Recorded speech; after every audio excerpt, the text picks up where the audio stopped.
3월 11일 목요일 매일 성경 묵상을 시작하겠습니다. 오늘 우리들에게 주시는 하나님의 말씀은 시편 60편 1절로부터 12절까지의 말씀입니다. 시편 60편 1절로부터 12절까지의 말씀을 제가 봉독합니다. 하나님이여, 주께서 우리를 버려 흩으셨고 분노하셨사오나 지금은 우리를 회복시키소서.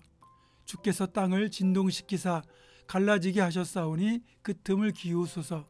땅이 흔들림이니이다. 주께서 주의 백성에게 어려움을 보이시고 비틀거리게 하는 포도주를 우리에게 마시게 하셨나이다.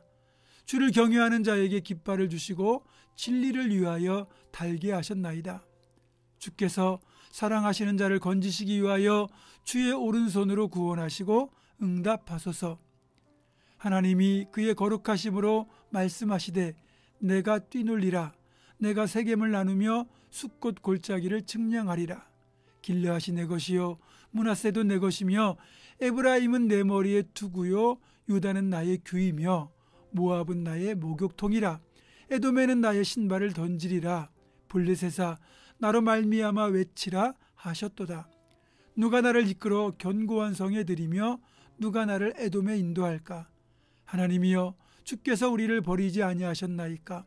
하나님이여, 주께서 우리 군대와 함께 나아가지 아니하시나이다. 우리를 도와 대적을 치게 하소서. 사람의 구원은 헛됨이니이다. 우리가 하나님을 의지하고 용감하게 행하리니 그는 우리의 대적을 밟으실 이심이로다. 아멘. 에돔이라는 나라가 있어요. 이 나라는 이제 야곱의 쌍둥이 형이었던 에서의 후손들이 요단 동편에 세운 나라입니다. 에돔은 붉다는 뜻인데 에서가 피부가 붉었잖아요. 그래서 에서의 별명이 에돔이었고 그 에서의 후손이 이제 세운 나라가 에돔이라는 나라인 거죠. 이렇게 이스라엘과 에돔은 조상이 사실 같아요. 똑같은 이삭의 자손이에요. 하나는 이삭의 큰아들 에서의 후손이고 하나는 작은아들 야곱의 후손인 거죠. 그러면 조상이 같고 또 같은 하나님을 섬겼던 신앙의 뿌리가 같았음에도 불구하고 서로 원수처럼 지내게 됐죠. 그 이유는 뭐냐? 에돔이 하나님을 떠나 우상을 섬기는 우상의 나라가 되었기 때문입니다. 정말로 불행한 일이죠. 이제 이런 이스라엘 자손과 에서의 자손 사이에 이제 악연이 이제 최초로 시작된 건 이스라엘 백성들이 출애굽을 한 뒤에 가나안 땅에 들어가는 과정에서 이제 에돔 땅을 통과하게 되거든요. 그래서 에돔 땅을 통과하게 해달라는 그 모세의 요청을 에돔이 거절을 하고 길을 막아서요. 하나님은 이들과 싸우지 말고 먼 길로 돌아가라고 그렇게 지시하시죠. 이런 악연은 다윗 시대에도 지속되었고 에돔이 한때 다윗에 의해 정복되기도 했지만 하나님께서 이스라엘 백성들이 하나님을 떠나 죄를 짓고 우상을 숭배할 때 주변 족속들을 들어서 이스라엘을 징계하는 도구로 사용할 때 에돔도 그 도구 중 하나로 사용이 되었어요. 특히 요단 동편에 위치한 세 지파, 그러니까 르우벤 지파, 갓 지파, 므낫세 지파의 경우에는 에돔과 국경을 맞대고 있었거든요. 그 때문에 다른 지파들보다 이 에돔의 침공을 더 많이 겪어야 됐어요. 한때는 형제와도 다름없었던 이 두 민족인데 이렇게 때로는 서로 미워하고 싸우고 지배하고 당하는 그런 애증의 관계가 되었고 훗날 어쨌든 이스라엘이 이제 에돔보다 먼저 멸망하게 되거든요. 근데 에돔이 이스라엘이 멸망하는 것을 안타까워하는 게 아니라 내심 고소해야 합니다. 그러나 에돔 족속 역시 나바테인들이라는 그 다른 민족에게 정복을 당하여 역사 속에서 완전히 사라지고 말았습니다. 이런 이제 역사적 배경을 여러분이 염두에 두고 오늘 말씀을 대하시면 좋겠습니다. 일단 오늘 시편은 그런 에돔과의 관계 속에서 살펴보게 되면 에돔의 침략 앞에서 어려움을 겪고 있는 이스라엘의 고난을 묘사하고 있습니다. 주께서 우리를 버려 흩으시고 분노하신 것, 땅을 진동시켜 갈라지게 하신 것, 주의 백성에게 어려움을 보이시고 비틀거리도록 하신 모든 상황이 에돔 때문에 당하는 모든 고난의 모습들이라는 겁니다. 자, 그렇다면 이런 고난이 임한 원인을 먼저 알아야 되겠죠. 우리가 사사기로부터 역대기에 이르기까지 외부의 대적으로 인한 이스라엘 백성들의 고난은 대부분이 하나님을 떠나서 우상을 숭배하고 죄를 지었기 때문에 벌어진 고난이에요. 하나님께서는 여러 차례 선지자들을 통하여 이들의 죄악을 지적하고 그래서 회개하고 하나님께 돌이키라고 권고하셨지만 완악한 이스라엘 백성들은 끝내 돌이키를 거부하고 여전히 범죄하고 우상 숭배에 빠져 있었습니다. 결국 하나님은 이들을 돌이키도록 하기 위하여 어쩔 수 없이 대적들을, 이방 사람들을 일으켜서 이스라엘 침공하여 압제하도록 만드셨고, 그래서 이스라엘이 깨닫고 돌아오기를 바라셨어요.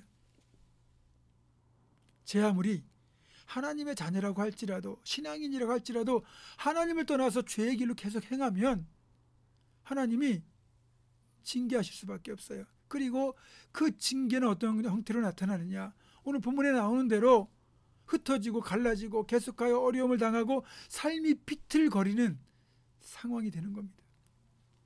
그래서 지혜로운 사람은 죄의 길도 행하지도 않겠지만 혹시 죄의 길로 행해서 하나님의 징계 가운데 있을 때 이를 재빨리 깨닫고 돌이킬 줄 아는 사람이, 어리석은 사람은 죄의 길로 행해서 징계를 받는데도 그걸 끝까지 깨닫지 못하고 돌이킬 거부하는 사람이죠.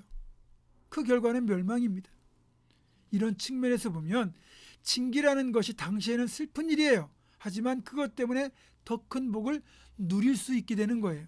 히브리서 12장 11절을 보면 이렇게 말씀합니다.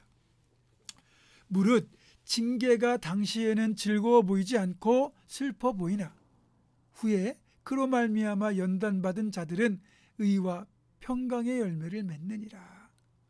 징계는 슬프대요. 그러나 그를 통하여 깨닫고 돌이킨 사람은 의와 평강의 열매를 맺도록 해주신다는 거예요.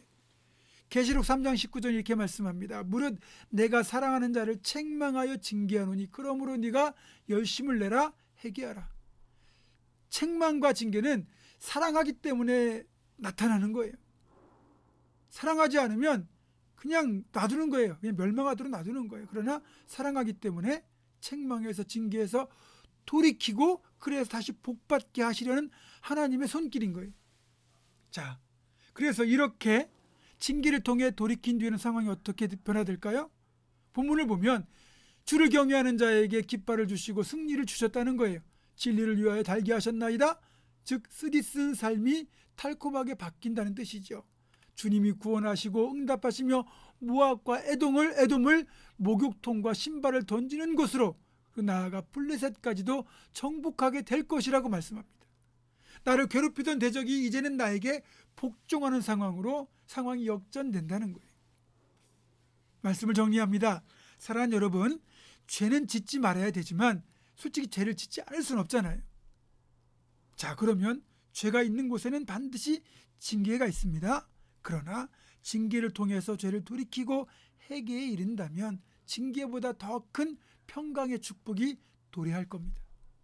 사랑하는 여러분, 죄와 징계의 과정에서 즉시 깨닫고 돌이켜 하나님 주시는 회복의 은총을 모두가 누릴 수 있기를 주님의 이름으로 축원합니다. 기도하겠습니다. 고마우신 아버지 하나님, 죄로 인하여 징계 가운데 있다 할지라도 그것 때문에 삶이 비틀거릴지라도 깨닫고 돌이켜 회개하고 하나님 앞에 돌아오면 하나님은 그런 우리를 다시 붙잡아 주셔서 승리를 주시고 그리고 쓰디쓴 삶이 달콤하게 바뀌도록 역사하신다 말씀하셨습니다.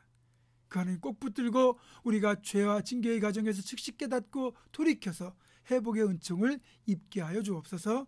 예수님의 이름으로 기도하옵고 이제는 우리 주 예수 그리스도의 은혜와 하나님의 사랑과 성령의 교통하심이 죄와 징계의 과정에서도 즉시 깨닫고 돌이켜 회복의 은총을 누릴 것을 결단하는 사랑 우리 모든 성도들, 이들의 삶과 가정과 생업과 우리 교회 위에 지금부터 영원토록 함께 하시옵기를 간절히 죽어나옵나이다. 아멘.